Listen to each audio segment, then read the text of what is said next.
Yo, Dusty Bogan here. We've got 500 Aussie flags we're handing out at the March for Australia protest, the 31st of the 8th. See me, I'll be there at Brisbane City. If you're in, wherever you are across Australia, there'll be protests in your local city or area.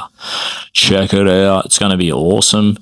Get there because we are now fighting for the Australian dream, the standard of living, the backyard and the Aussie home, and to work hard, make an honest living and buy a home and have beach holidays. We're fighting for that because at the moment we've got a government who is that the only way they can conceive of stopping this country to go into recession is mass migration. The only way they can stop, maybe the property bubble bursting is to just pump more immigrants in. We gotta do everything we can and it's like, wow, there might be other ways that we can save the country economically. You know what I mean? That we could encourage families and people to get married and have children. We could grow the country natural. We've got 2 boys and a little girl on the way, so we're doing my part. The nuclear family could be the answer instead of mass migration.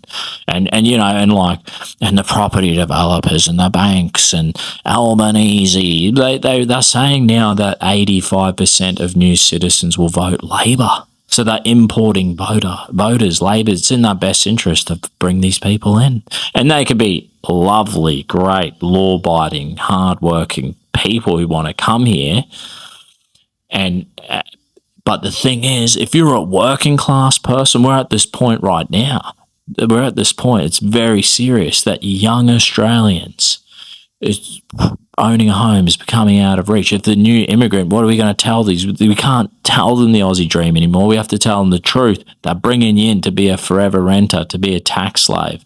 And it's disgusting. It's not good. It is not working. It's not working.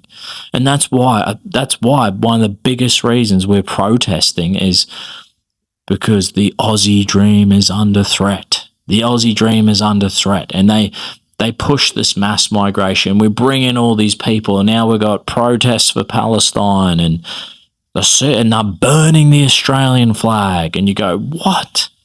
And you see there's people who dishonour the Anzacs on Anzac Day, and they cut off Captain Cook statues on Australia Day, and we are Australians. We are under attack. We're under attack from a government that doesn't care. They probably care about money, and they probably care about getting re-elected. And that's about it. They don't care about the flag. They don't care about the anthem. They don't care about our history or our culture or our people. They want to see Aborigines and Aussies at each other's throats. They would love to see us rubbishing every immigrant and, getting involved in every conflict around the world. And it's like, what, really? Because, what we're concerned about is our own backyard and the Australian dream and keeping it alive. And we're protesting on the 31st about end of mass migration, the end of multiculturalism, and let's get back to the Australian dream, the Australian way of life, and making an honest living and buying up the family home. And we can do it. We can do it. There's another way, and we can have families, and you get married, and don't give up, and keep going, young Aussie. And we'll see you on the 31st, and we've got to get out there, and we've got to have a crack. Don't worry about what they'll say. You're a racist for speaking up. You're a racist for going cool. Wow. We don't care what you're saying. It's a democracy. We have a right to, people fought for our right to protest, to speak our mind, to share our concerns about the government's policies of how they're running things. It's not good enough. We're rocking up.